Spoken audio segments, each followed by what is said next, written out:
Good morning. Happy Friday. Good morning. Good morning. We are back. We're so excited. I just had to shout out because tomorrow is Joe's birthday. Yay. Happy birthday. Happy birthday. September birthdays. And Chris's is right behind mine. Yay, happy September. birthday to Chris's. Thank you. So we are so excited to have Chris Cortopassi with us with Lifeway Hospice today. We are talking about assisted livings. So go ahead and if you'll kind of introduce yourself, kind of how long you've been in the industry, how long you've been a nurse, and we're just going to jump right in. Okay. Well, thank y'all for having me. I'm really excited to be here with you.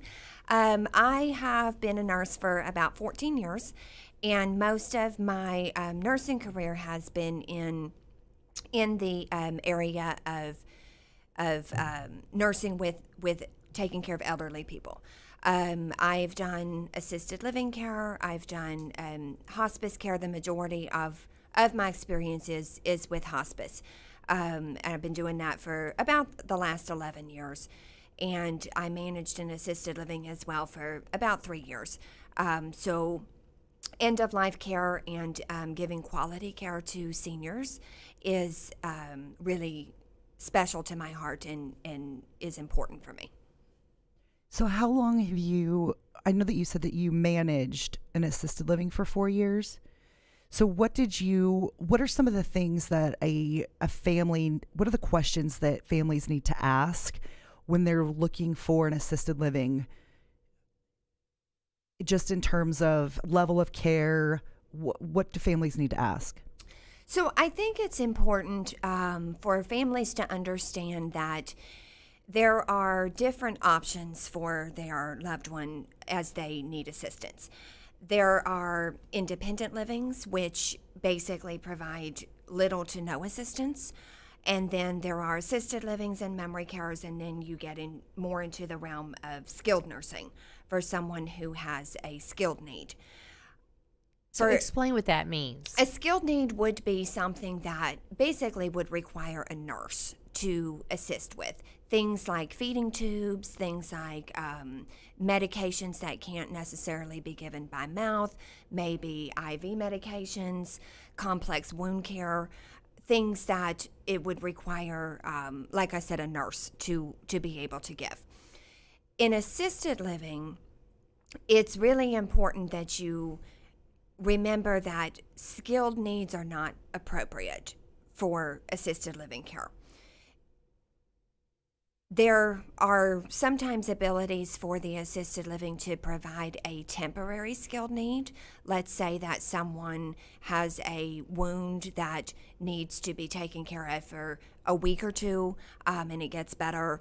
They may be able to provide that care. They may be able to bring in a home health agency or a hospice agency or something like that to help temporarily. But there are restrictions from the state that tell assisted livings how skilled they can get and for how long they can get skilled. Mostly it's if it's going to be a skilled need over 30 days, the state of Texas is going to say that's probably not an appropriate resident for an assisted living. So when you're looking at assisted living, I think the most important question for family members to ask is, what care is my loved one going to receive on a day-to-day basis? I think it's important that you ask about the staff, staffing ratios, how many staff members are there, and what qualifications those staff have. It's not a requirement in the state of Texas for an assisted living to have a nurse on staff. Most assisted livings have a nurse, even if it's not 24 hours a day. They'll have at least a nurse available somewhere that can be accessed by caregivers if they need help. A lot of assisted livings don't have certified caregivers, so they're not certified nursing assistants, and they may not be certified medication aides. The state allows assisted livings to hire people who don't necessarily have any sort of certification or medical training to be caregivers in assisted living. So they don't necessarily have to have any Experience. Correct. in an assisted living environment or a caregiving type background. That's Well, correct. let me ask you this. So, assisted livings, what about background checks and drug screening? Yeah. They still do that. Correct. Okay. There are, the state requires that criminal background checks are run on every person who's hired, and also through what's called the nurse registry in Texas, which would say if anyone had ever been reported to the state for things like elder abuse or criminal activity with that population. Drug testing, I don't know that that's an actual requirement from the state, but it's pretty standard across the board in the industry. Okay. And it's also good, I think, to ask if it's just a one-time drug test or if it's a drug test that's yearly, if it's bi-yearly.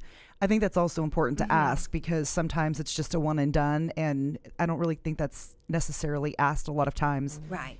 Just in general, how often that's done. Yeah, and with the assisted living, I mean, these caregivers that are giving medication or doing med reminders, they are exposed to a lot of medications, hydrocodone and Ambien, and so I do think, I know for Acapella, we do drug tests, and I think it's important just, that quality is going to be there, Yes. And so, it's important, I think, also for family members to ask what sort of training the caregivers are provided with prior to caring for their loved ones. If an assisted living is certified as an Alzheimer's facility in the state of Texas, there are additional training requirements for the staff to go through, specifically for things related to taking care of people who have dementia. They also have the ability to have them in a secured unit if it's a certified Alzheimer's care. So that would mean that the entrances and exits are secured, and they won't be able to wander out. So I think it's important that if you have a loved one who has dementia, that you ask questions about that. Is this a certified Alzheimer's facility? Because there's a lot of additional requirements in a certified Alzheimer's facility that don't exist in just your everyday assisted living. Okay, so the certified, is that the same as a memory unit? Yes. Okay. Yeah, okay. it would also, it's commonly referred to as memory care. Okay. And then does the memory care have more staff per client ratio or a better? Usually, it should. Okay. There's no staffing ratios set by the state. So the facility has the ability to set their own ratio. They have to post that staffing ratio. That's part of the requirements from the state, is that's posted in a public area. They also have to give you what's called a disclosure statement when you tour a facility. They're supposed to give you a disclosure, and the disclosure is going to tell you their staffing patterns. It's going to tell you what they can and cannot do. So it's going to tell you if there's certain things that are just an absolute no, we can't do this. For example, maybe somebody with a feeding tube. It's just a no. In no circumstance are we going to care for someone with a feeding tube or someone with an IV. So it will list out for you, these are the things we cannot do in this facility. It's really important you ask for that. It's a requirement that they give it to you. But if you don't get it, you want to ask them for that. Say, I need to see the disclosure statement for this facility, because it will give you, like I said, not only their staffing ratios, but also tell you the things that they can and cannot do. So what is the standard when somebody their mother needs assisted living? Say the physician says, you know what, it's time that patient Mrs. Jones needs assisted living. So what is the normal, what do they assist? I know they assist with meals. So what else are they assisting? There can be a lot of variance from facilities. Usually how it works is you're going to get a kind of a base rent from the facility. And this is going to be real basic. Like, this is going to cover your room and board, your meals, probably your laundry service, just basic everyday things. Then you're going to go up from there. And of course, cost usually increases as you need more assistance. And is that explained when people go to the assisted livings, when families meet with a sales director of an assisted living? That, do they spell that out and say what's going on now, and if we add this, if we add this, if we add this? Do you feel that they're being honest? I think that most of them probably are. You know, usually what will happen is you'll go in, you'll meet with the marketer, who, you know, sales director. They'll kind of give you an initial tour, all that. Then usually you'll have an assessment done, hopefully by a nurse. Mm-hmm. As I said, the state doesn't always require a nurse, so it may not be a nurse. But someone will come do an assessment of your loved one and say, okay, these are all the things that she needs help with. And so these are the things we're going to do for her, and this is what your cost is going to be in comparison, you know, for those things. As far as kind of standard things assisted livings assist with, like you said, usually meals. They will, you know, preparing the meals, letting them know it's time to eat. Usually medication assistance, that can look different at different places. Some facilities only do reminders, so they would only say, it's time to take your medicine. You're going to have to be able to go get your medicine and take it. Other facilities will actually do medication administration.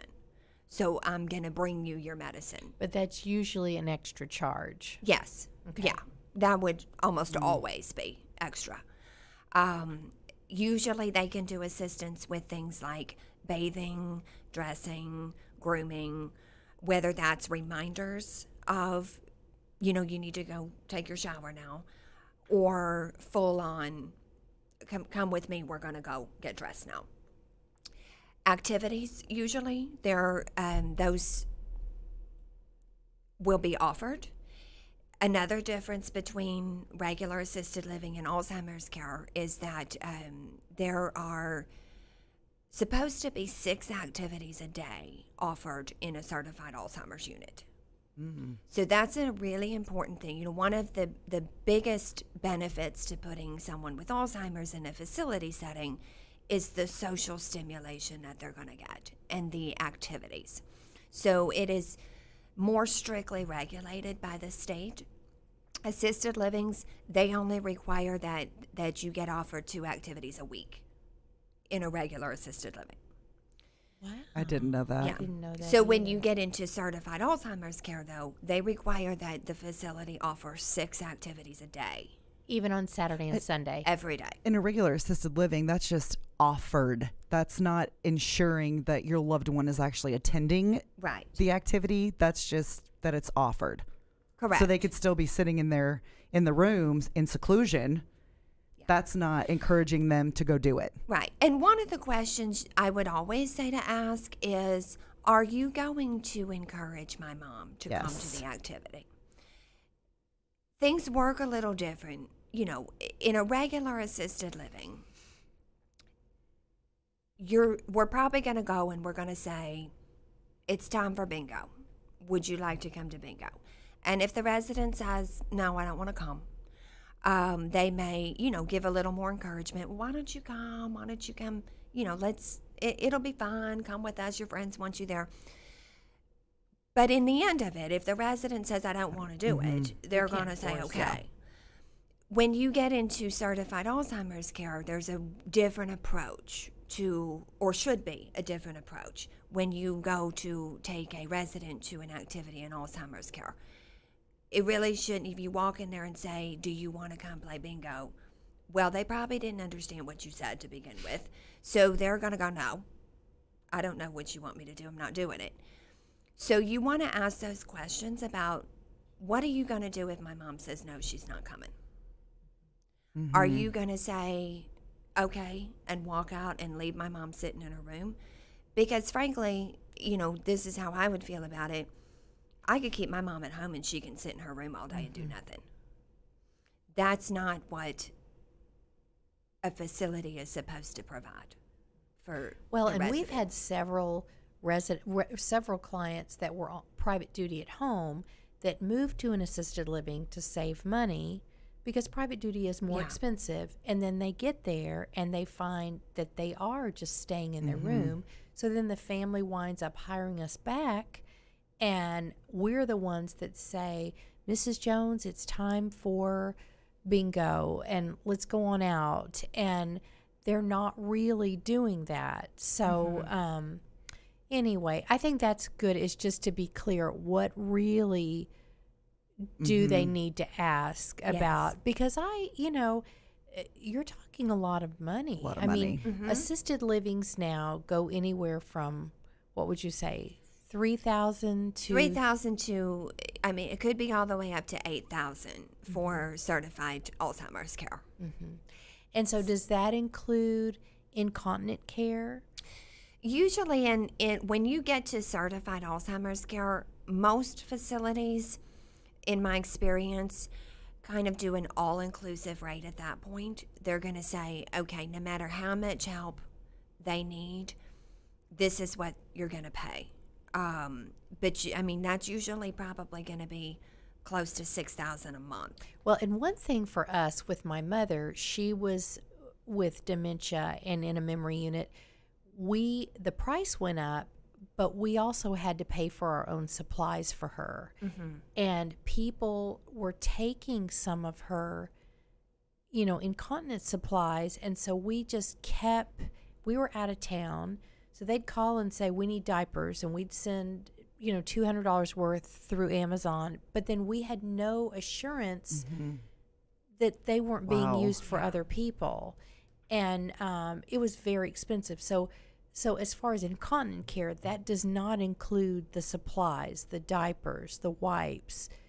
I'm asking, is that... Usually not. Right. There okay. may be some facilities who will say, for an extra charge, we'll do that for you. Most facilities don't do that, in my experience. Now, if you get onto some other services through your Medicare, you may have some of those things provided.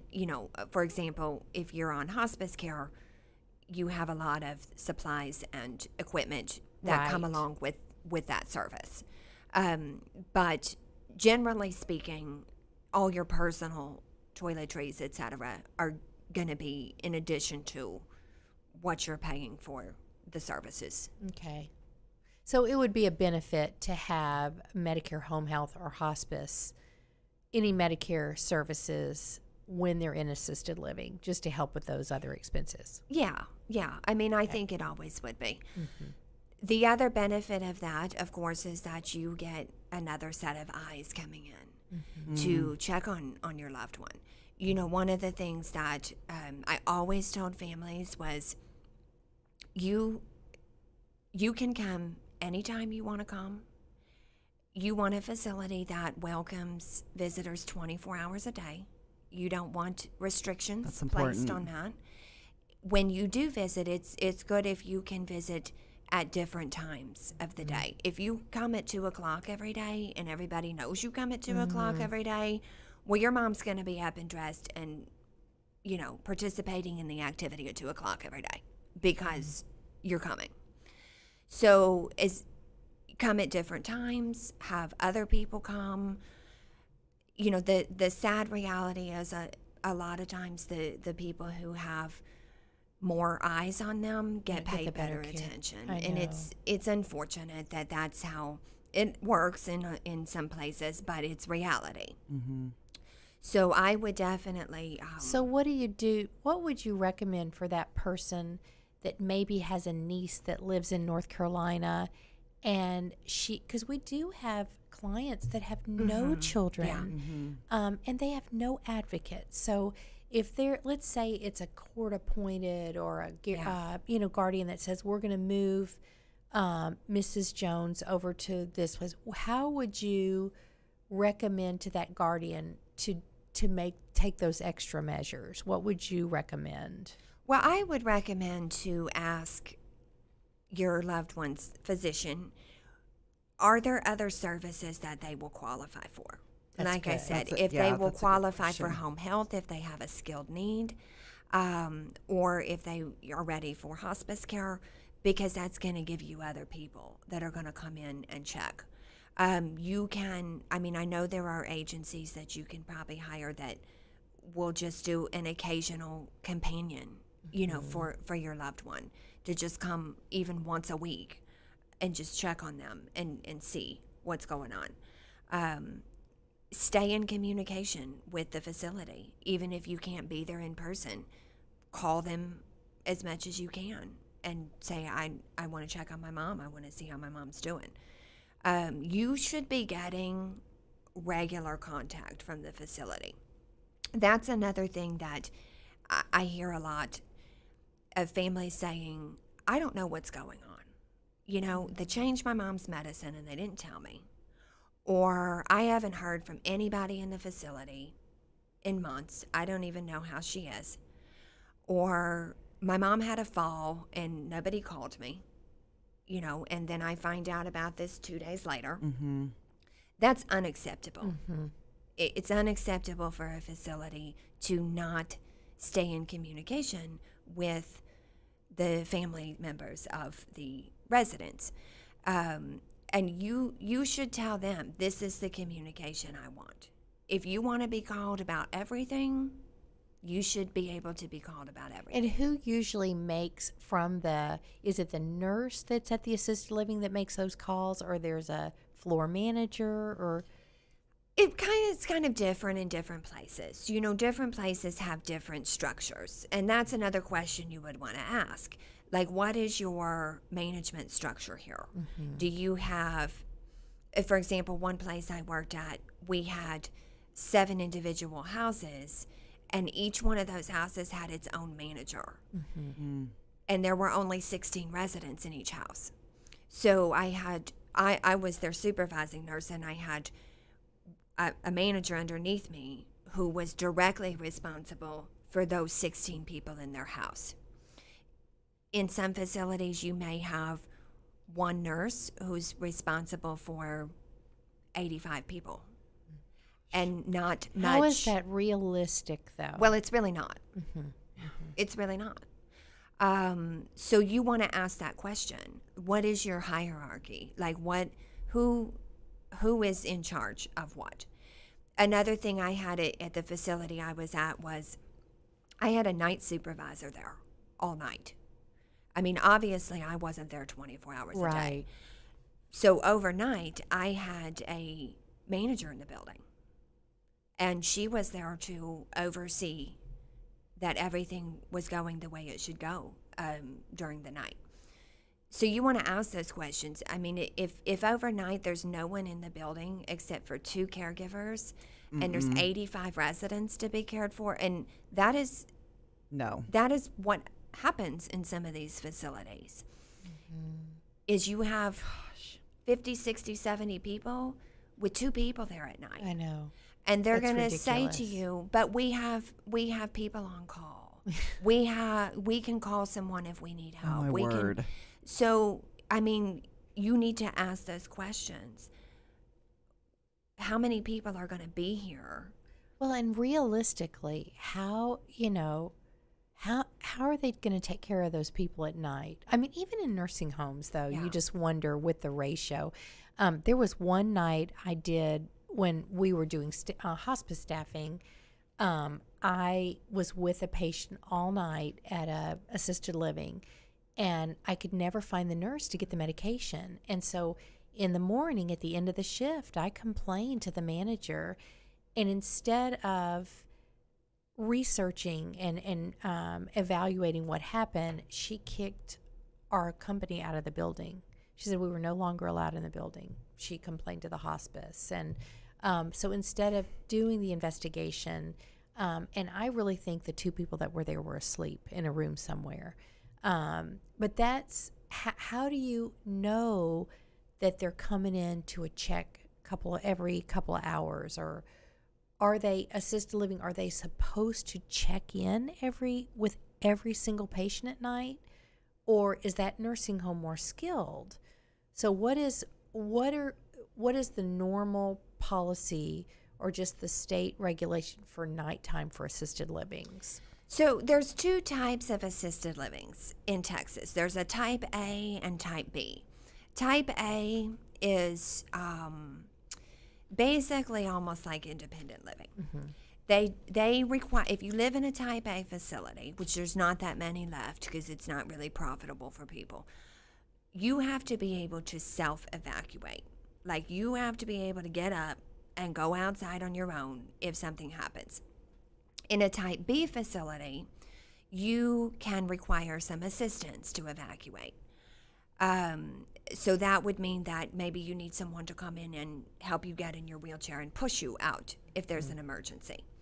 So in a type A, they don't require that there's someone awake on staff all night. You have to have someone there, but they may be someone who lives there and is asleep and would just get up if somebody needed something. In a type B, you're required to have 24-hour awake and alert staff. You're also required by the state to ensure that you can safely evacuate every person in that building if there's an emergency. Everyone has to be evaluated for their ability to evacuate.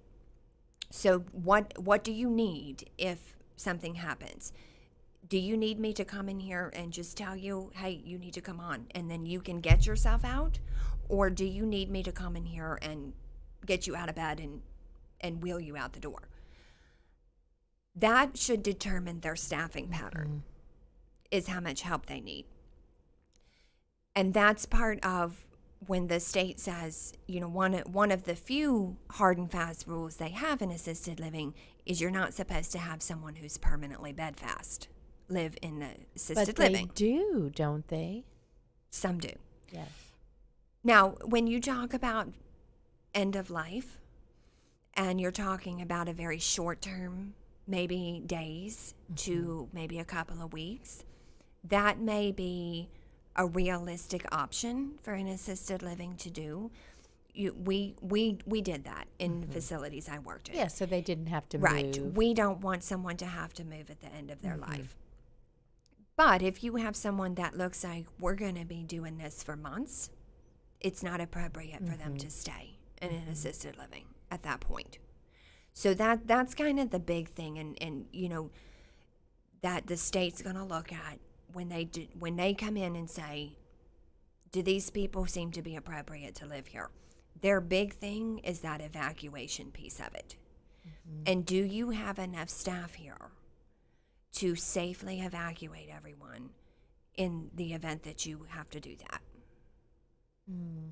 And I know we've got to wrap So up. much It's information. great. Well, okay. So Yeah, I my mean, que- we could talk for I like know. 2 So more hours. so one question I have. So do assisted livings do drills in case of an emergency? Yes, it is required. The state requires that there is a monthly fire drill in assisted and you all livings. get everybody out of their rooms? Yeah, so typically the way we would do in an Alzheimer's facility, trying to remember the rules, I think at least once every quarter you have to do an actual physical take them outside. Wow, that's The other good. months can be just practice without actually taking them out of the building. But I think I want to say, if I can remember, is once a quarter you actually do the real, actually pull the alarm and take everybody outside.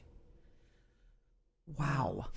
And yeah, That's gotta be hard. Well, it's yeah, it's an ordeal. But it's mandatory. I mean, you just have to Yeah. do it Yeah, because you I mean, have what to. what if? Right. And I think we could do a whole other show too on independent living, because I know that you stated when we were talking before the show that independent livings are not regulated by the Department of Health and Human Services. That's correct. It's like moving into an apartment. It's like a whole other Yes. show.